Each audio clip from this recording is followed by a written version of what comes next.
किस प्लेटफ़ॉर्म से मैंने पढ़ाई किया था, मैथमेटिक्स को मैंने कितना टाइम दिया था और आपको कितना टाइम देना चाहिए। कौन-कौन सी बुक्स होनी चाहिए, एक अच्छी स्ट्रैटेजी क्या होनी चाहिए मैथमेटिक्स के लिए, कौन से टीचर सबसे बढ़िया हैं, जो मैथ को अच्छे से पढ़ा सकें और मैथ आपका कंप्लीट करा सकें। क्या हमें नोट्स बनाना चाहिए? अब बनाना चाहिए तो किस तरह के नोट्स बनाना चाहिए, कैसे नोट्स बनाना चाहिए? आज इस वीडियो में मैं डिस्कस करूँगा मेरे भाई। मैथ्स के जितने डाउट्स होते हैं ना, सारे क्लियर कर दूँगा इस वीडियो में, ठीक है? जय हिंद दोस्तों, कैसे आप सब? मैथ की वजह से अगर आपका सिलेक्शन रुक रहा है, आप चाहते हो कि आपका मैथ बिल्कुल मेरी तरह हो जाए कि मैथ में 95% 100% स्कोर कर पाओ किसी भी एग्ज़ाम में। सबसे पहले मैं आपको बता दूँ कि मैथ मैंने कैसे तैयार किया, मेरी जर्नी क्या रही है। तो देखो, मैं एक था ऑन एवरेज स्टूडेंट, ठीक है ना? मैथमेटिक्स में मुझे बहुत ही ज़्यादा मैथ नहीं आती थी और बहुत कम भी नहीं आती थी। उतना मैथ आता था कि हाई स्कूल, इंटर में मेरे अच्छे खासे मैथमेटिक्स तैयार थे, ठीक है? जैसे कि मेरा कैलकुलेशन वगैरह सही था। तो मान के चलो 3 से 4 महीने लग गए थे मैथमेटिक्स के बेस समझने में, मैथ के बेस समझने में, मैथ के कॉन्सेप्ट समझने में। 10वीं और 12वीं में भले ही बहुत ही अच्छे मैथ हों, लेकिन कॉम्पिटिशन एग्ज़ाम के लिए आपको बहुत अच्छे से पढ़ना पड़ेगा, ठीक है? क्योंकि इसमें जो मैथ आता है उससे थोड़ा अलग होता है, ठीक है ना? उसमें कैलकुलेशन वगैरह जो था एक लिमिट होता है, लेकिन इसमें कोई लिमिट नहीं होता, इसमें कहीं से भी घुमा के पूछ दिया जाता है। तो इसलिए आपके अगर बेस तैयार हैं, आपके कॉन्सेप्ट क्लियर हैं, तो आपको मैथ में बहुत आसानी होगी। अगर कॉन्सेप्ट क्लियर नहीं है, बेस नहीं तैयार है तो थोड़ी दिक्कत हो सकती है, लेकिन अगर आप चाहोगे तो बिल्कुल हर एक चीज़ आप कर सकते हो मेरे भाई। इसी तरह से मैंने भी पढ़ना स्टार्ट किया और धीरे-धीरे मेरे भाई अपना मैथ पे कमांड करता गया, ठीक है? और सीखता गया कि कैसे-कैसे मैथमेटिक्स में सवाल आते हैं, किस तरह के सवाल पूछे जाते हैं। और इसी को लेके ज एसएससी जीडी हो गया, फिर यूपी पुलिस हो गया, फिर उसके बाद एसआई की भी तैयारी किया था और अदर वैकेंसी जैसे स्पेशल वैकेंसीज़ आती हैं, उनकी भी तैयारी किया था मैथमेटिक्स के लिए, ठीक है? तो इसी तरह से मेरा मैथ तैयार हुआ और ऊपर से सबसे ज़्यादा कोई रोल होता है मैथमेटिक्स तैयार करने का, मेरा, वो है कि दूसरों को बताना, ठीक है? जैसे मेरे घर में मेरा छोटा भाई था, उसका जब इंटर पास हुआ, तो इंटर पास होने के कुछ महीने बाद मैंने उसको मैथमेटिक्स पढ़ाना स्टार्ट कर दिया कॉम्पिटिशन लेवल की। जितना मैं उसको मैथ पढ़ाता था, तो जो क्वेश्चन मुझे नहीं आते थे, वो भी आना स्टार्ट हो जाते थे। मतलब वो भी क्वेश्चन मुझे अच्छे से क्लियर हो जाते थे, जो क्वेश्चन मुझे नहीं आते थे। तो यानी कि अगर आप किसी को बताओगे ना कोई क्वेश्चन्स, मैथ के कोई क्वेश्चन बताओगे, दूसरों को दिखाओगे सॉल्व करके, तो मेरे भाई वो आपके दिमाग में बिल्कुल बैठ जाएगा। वो कभी आपके दिमाग से नहीं उतरेगा। मैथ स्ट्रॉन्ग होने में सबसे ज़्यादा कोई रोल है, तो वो है दूसरों को बताना, ठीक है? मेरा छोटा भाई था, फिर 1-2 दोस्त थे, उनको भी बताता था घर पे। तो इस तरह से मेरे मैथ और स्ट्रॉन्ग होते चले गए। और उसके बाद अगर कोई रोल है मैथमेटिक्स तैयार करने का, तो वो है सिर्फ़ प्रैक्टिस, जितना आप प्रैक्टिस करो। मेरी आप प्रैक्टिस देखोगे ना कि कितनी प्रैक्टिस किया था, तो पूरी रफ़ कॉपी भरी पड़ी है मेरे मेरे बराबर रफ़ कॉपी भरी पड़ी है मेरे घर पे, ठीक है? हम दोनों भाई मिलके बहुत प्रैक्टिस करते थे मैथ का। सबसे ज़्यादा रोल है मैथ का प्रैक्टिस करना, जितना प्रैक्टिस करोगे, उतना ही आपका मैथ स्ट्रॉन्ग होगा, ठीक है? बस इतनी सी जर्नी थी मैथमेटिक्स के लिए कि बस कहाँ से स्टार्ट किया था छोटी सी वैकेंसी से और यूपी पुलिस कांस्टेबल की भी मैथ तैयार हो गया, एसआई लेवल की भी मैथ तैयार हो गया। एसआई में मेरे पता है कितने सही है? मेरे एसआई में पूरे सही है, 40 में 40 सही है मैथमेटिक्स। तो दोस्तों मैं आपको बताऊँ कि मैंने मैथ पे कितना टाइम दिया था, कितना टाइम देता था मैथ को। तो स्टार्टिंग में मैं बताऊँ आपको, स्टार्टिंग में मैं 7-8 घंटे सिर्फ मैथ को देता था। 7-8 घंटे स्टार्टिंग में, बस 1-2 घंटे जीएस हिंदी को पढ़ता था, रीजनिंग को पढ़ता था। रीजनिंग तो पढ़ता ही नहीं था क्योंकि रीजनिंग कंप्लीट हो गया था बहुत जल्दी। मैथ को मैंने 7-8 घंटे दिया था, ठीक है ना? डेली 2 से 3 महीने, उसके बाद से इतना टाइम देना नहीं पड़ा। जब एक बार मेरा मैथ कंप्लीट हो गया, उसके बाद से मैथ पढ़ता ही नहीं था मेरे भाई। बस मॉक टेस्ट लगी, कोई भी एग्ज़ाम होता था, मॉक टेस्ट लगा लेता था और ये नहीं कि 1 मॉक टेस्ट, 2 मॉक टेस्ट। कम से कम मेरे भाई 40 मॉक टेस्ट, 50 मॉक टेस्ट लगाता था, ठीक है? जिससे कि मैथ जितना छूटा-छाटा रहता, सब कंप्लीट हो जाता था। मैथ पे आपको टाइम देना पड़ेगा। मान के चलो अगर आप मैथ आपका मैथ तैयार हो गया है, थोड़ा बहुत छूट रहा है, 2-4 क्वेश्चन गलत हो जाते हैं, तब तो आपको मैथ पे बस 2 से 3 घंटे देना है, जो आपके हार्ड टॉपिक हैं, ठीक है? उसको बस देना है। अगर आपको मैथ बिल्कुल भी नहीं आता है, तो मेरे भाई आपको मैथ पे थोड़ा ज़्यादा टाइम देना पड़ेगा। ये समझो कि 3 से 4 घंटे देना पड़ेगा, तब जाके आपका मैथ का कॉन्सेप्ट क्लियर होगा और बेस तैयार होगा मैथ का। प्लेटफ़ॉर्म की बात करें, किस प्लेटफ़ॉर्म से पढ़ता था, तो सबसे पहले तो जो राहुल देसवाल थे 2021-22 में, तो वहाँ से मैं मैथमेटिक्स पढ़ता था। मुझे उतना पता भी नहीं था कि ऑनलाइन कौन पढ़ाता है, कौन नहीं पढ़ाता है, बस जिसका चैनल मिल गया तो वहीं से मैं पढ़ना स्टार्ट कर दिया था, उन्हीं से बस पढ़ता था। धीरे-धीरे कॉन्सेप्ट क्लियर होता गया और धीरे-धीरे जो बेस है वो मेरा तैयार होता गया मैथ के लिए। तो स्टार्टिंग में वहाँ से पढ़ता था, फिर उसके बाद से रोज़गार विद अंकित, कभी एग्ज़ामपुर से, कभी कहीं से, कभी कहीं से, इस तरह से मैं पढ़ता था, ठीक है? मतलब मुझे जहाँ से ज़रूरत होती थी, मैं वहाँ से वीडियो उठा के देख लेता था। प्रॉपर किस प्लेटफ़ॉर्म से पढ़ा था, तो वो रोज़गार विद अंकित से पढ़ा था प्रॉपर, ठीक है? पढ़ा था मतलब ये नहीं कि कोई बैच से चाहे कुछ भी। बैच लिया था लेकिन बैच से पढ़ा नहीं था। बस ये जैसे कोई छूटा क्वेश्चन्स हो गया या फिर कोई टॉपिक ऐसा हो गया जो कोई टाइप्स हो गया जो छूट रहा है मेरा, मुझे नहीं समझ में आ रहा है, वो बस मैं देखता था बैच से। मेरा मैथ तो पहले से ही लगभग कंप्लीट था, तो बस मुझे 100% बनाना था। 100% बनाने के लिए मैं कहीं इधर से सर्च करके मैं अपना उसको पूरा कंप्लीट कर लेता था। मैं आपको बताऊं बुक्स कौन कौन सी मैंने पढ़ी थी। देखो बुक्स की बात करें तो मेरे पास बस जो कॉमन बुक्स होती हैं, जैसे कि आर.एस. अग्रवाल की बुक हुई, एस.डी. यादव की बुक हो गई, ये सब बुक्स मेरे पास थी। बस इन्हीं को लगाया था। आर.एस. अग्रवाल की बुक थी, उसमें बैंक पीओ का भी क्वेश्चन दिया रहता है, उसमें कांस्टेबल का भी क्वेश्चन दिया रहता है, उसमें असिस्टेंट का भी क्वेश्चन दिया रहता है, तो सारे क्वेश्चन मिक्स रहते हैं उसमें, ठीक है। चैप्टर वाइज मिक्स रहते हैं, उसमें कोई सीरियल नहीं होता है कि अभी मान के चलो पहला क्वेश्चन कुछ है, दूसरा क्वेश्चन भी सेम हो सकता है, तीसरा क्वेश्चन बदल जाएगा, तीसरा क्वेश्चन बैंक पीओ का आ जाएगा, चैप्टर वही जाएगा। जब स्टार्टिंग में पहली बार लगाया था तो मुझे बहुत सारे क्वेश्चंस नहीं आ रहे थे, बस 2 से 4 क्वेश्चंस बताते थे, तो उसको जितने जो नहीं आते उसको छोड़ देते थे। फिर जब दोबारा आए लगाने तो दोबारा और ज़्यादा क्वेश्चंस लगने लगे पूरी किताब लगाने के बाद, मतलब पूरा टॉपिक पढ़ने के बाद, जो जो टॉपिक मेरे सिलेबस में आता था।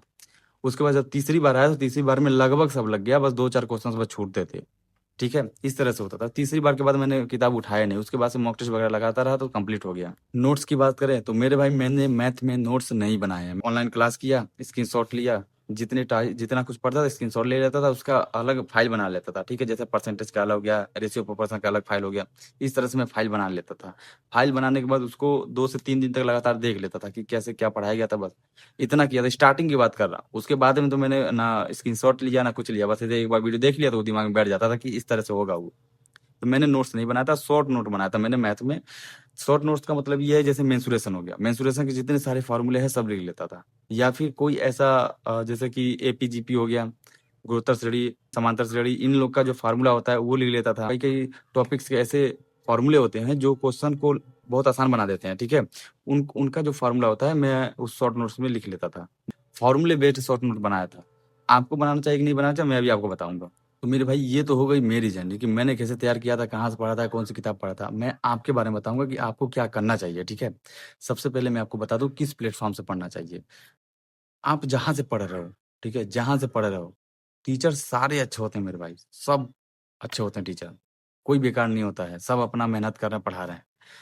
बस उनका कंटेंट अच्छा होना चाहिए, उनके जो क्वेश्चंस है ना आप खुद देख सकते हो। ऐसा नहीं है कि आप पता नहीं कर सकते कौन टीचर बढ़िया है। मैं किसी टीचर का नाम लूंगा तो अगले टीचर का वो होगा, बेइज्जती होगा, ये होगा कि अगले टीचर का नाम नहीं लिया। मैं आपको बस इतना बता रहा हूँ, आप जो आपके टीचर जो क्वेश्चंस पढ़ा रहे हैं, आप उस क्वेश्चंस को रिलेट करो एग्जाम से।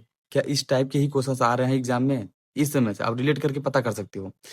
जो क्वेश्चंस पढ़ाए जा रहे हैं, जिस प्लेटफॉर्म से आप पढ़ रहे हो, आप देखो क्या अपडेटेड क्वेश्चंस हैं ये, या फिर बहुत पहले के पढ़ाया जा रहा है। अगर बहुत पहले से पढ़ाया जा रहा है तो वो अगर बता रहे हैं कि मैं बेस और कॉन्सेप्ट क्लियर करने के लिए पढ़ा रहा हूँ, तब तो सही है। अगर बेस कॉन्सेप्ट को छोड़ के एग्जाम के लिए पढ़ा रहे हैं तो एग्जाम के लिए मेरे भाई अपडेटेड क्वेश्चंस होने चाहिए।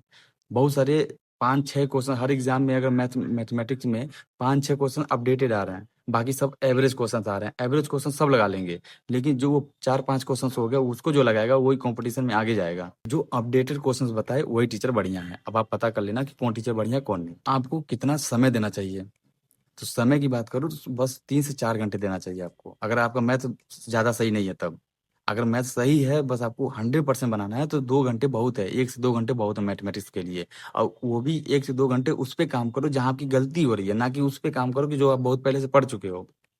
ये एग्जाम टाइम पे होता है कि जब एग्जाम आने वाला होता है तो 1 महीने 2 महीने पहले आप सारे नोट्स का रिवीजन करते हो, जितना कुछ आपने पढ़ा है उसको देखते हो, जो कुछ अभी आपका छूट रहा है उसको देखते हो। लेकिन अभी क्या करना है, अभी आप अपनी गलती पे फोकस करो। जो टॉपिक्स आपको हार्ड लगते हैं उस पे काम करो। जैसे कि सीआईएसआई बहुत लोगों को हार्ड लगता है, उसको अपना फेवरेट बना लो, उस पे वर्क करके, उस पे मेहनत करके, ठीक है, वो हो जाएगा। जैसे मेरा भी देखो, मेरा भी ओपिनियन यही है कि जो टॉपिक्स मुझे हार्ड लगता था मैं उसको एक साइड एक बार के लिए छोड़ देता था। सब कुछ पढ़ने के बाद उस पे बहुत मेहनत करता था, ये समझो कि उस पे वर्क करता था, तो वो टॉपिक मेरा फेवरेट हो गया है। मेंसुरेशन हो गया, जैसे एडवांस, एडवांस में भी आपको हार्ड लगता होगा तो उसको आप उस पे काम करोगे ना तो बहुत ही आसान हो जाएगा। जितने सारे फार्मूला है सब एकदम रट डालो, बहुत आसान हो जाएगा। उसके बाद से आप क्लास कर लोगे, देख लोगे कहाँ से फार्मूला कैसे लाके पुट करना है, बहुत आसान हो जाएगा आपके लिए। बुक्स की बात करें, आपको कौन सी बुक्स पढ़ना चाहिए, तो मेरे भाई आपको अपडेटेड बुक्स पढ़नी चाहिए। बहुत सारी अपडेटेड बुक्स आ रही हैं, स्पेशल बुक भी आप पढ़ सकते हो। जैसे कि कांस्टेबल की तैयारी कर रहे हो तो कांस्टेबल की स्पेशल बुक आती है। कई सारे प्लेटफॉर्म है, जिस प्लेटफॉर्म से पढ़ रहे हो प्लेटफॉर्म वाले देंगे ही। एसआई की तैयारी करो तो एसआई की स्पेशल बुक आएगी। अगर आप मिक्स बुक चाहते हो तो मिक्स बुक में मेरे भाई घटना चक्र की बुक आती है, वो आप पढ़ सकते हो। उसमें टॉपिक वाइज, स्टेप वाइज कई सारे क्वेश्चन दिए रहते हैं। ना ज्यादा क्वेश्चन रहेगा प्रैक्टिस के लिए, उतना ही आपके लिए अच्छा है वो बुक। तो कोशिश करो कि उस बुक को पढ़ो जो जिस बुक में ज्यादा क्वेश्चन हो, ठीक है। तो उसी बुक को प्रिपेयर करो। मैं किसी बुक्स का नाम नहीं लूंगा अभी कि आप इस बुक से पढ़ो, ऐसा आप ही बोलोगे अभी आगे कि आप स्पॉन्सर कर रहे हो, और आज तक मैंने कभी स्पॉन्सर नहीं किया है। नोट्स की बात करें कि आपको नोट्स बनाना चाहिए कि नहीं, देखो मैं आपको बता रहा हूँ, सीधा सीधा बता रहा हूँ कि नोट्स आप नहीं बनाओ तो ही अच्छा है। नोट्स बनाओगे बहुत ज्यादा समय चला जाएगा। आप ही काम करो, स्क्रीनशॉट वगैरह लेके फोन में रख सकते हो। नोट्स बनाने के चक्कर में बहुत ज्यादा समय चला जाएगा। या फिर कोई आपके पास बुक्स है, तो बुक्स है तो मेरे भाई नोट्स बनाने की क्या जरूरत है। उस बुक्स से ही आप प्रैक्टिस कर सकते हो। लेकिन नोट्स उनको बनाना चाहिए जैसे कि जो स्टार्टिंग कर रहे हैं अभी, जैसे 12वीं पास किए हैं तो उनको स्टार्टिंग कर रहे हैं तो उनको बनाना चाहिए नोट्स, की उनको एक एक स्टेप का क्वेश्चंस मिले, हर एक टाइप्स के क्वेश्चंस मिले, तो उनको नोट्स बनाना चाहिए। लेकिन जो पढ़ चुके हैं, जिनका 50% 60% मैथ तैयार है, उनको नोट्स बनाने की जरूरत नहीं है। वो अपने गलती पे काम करें, अपने वीकनेस पे काम करें, उनका मैथमेटिक्स तैयार हो जाएगा, ठीक है। तो नोट्स का डाउट्स मेरे ख्याल से आपका क्लियर हो गया होगा। और सब शॉर्ट नोट्स तो सबको बनाना चाहिए, चाहे वो बिगनर्स हो या फिर चाहे जिसकी मैथ तैयार हो, वो शॉर्ट नोट्स बनाए, ठीक है। शॉर्ट नोट्स बनाने के बाद उस पे उसको रिवीजन करते रहें। शॉर्ट नोट्स का भी रिवीजन कई बार करना है आपको, मान के चलो कम से कम 50 बार करना है रिवीजन शॉर्ट नोट्स को। शॉर्ट नोट्स का जितना रिवीजन करोगे उतना ही आप किसी भी क्वेश्चन को शॉर्ट्स में आप लगा सकते हो, कम समय में लगा सकते हो, ठीक है।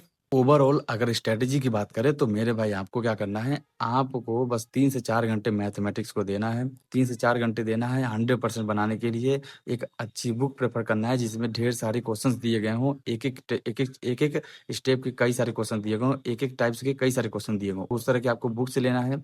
और उस टीचर से पढ़ना है जो टीचर अपडेटेड क्वेश्चन बता रहे हो, ठीक है, एग्जाम पॉइंट ऑफ व्यू से जो क्वेश्चंस बता रहे हो उन टीचर से पढ़ना है, उस प्लेटफॉर्म से आपको पढ़ना है। जो बिगिनर्स हैं उनको नोट्स बनाना है, जो नहीं है उनको नोट्स बनाने की जरूरत नहीं है। जो पहले के नोट्स है उनको रिवीजन करना है या फिर बुक्स से रिवीजन करना है।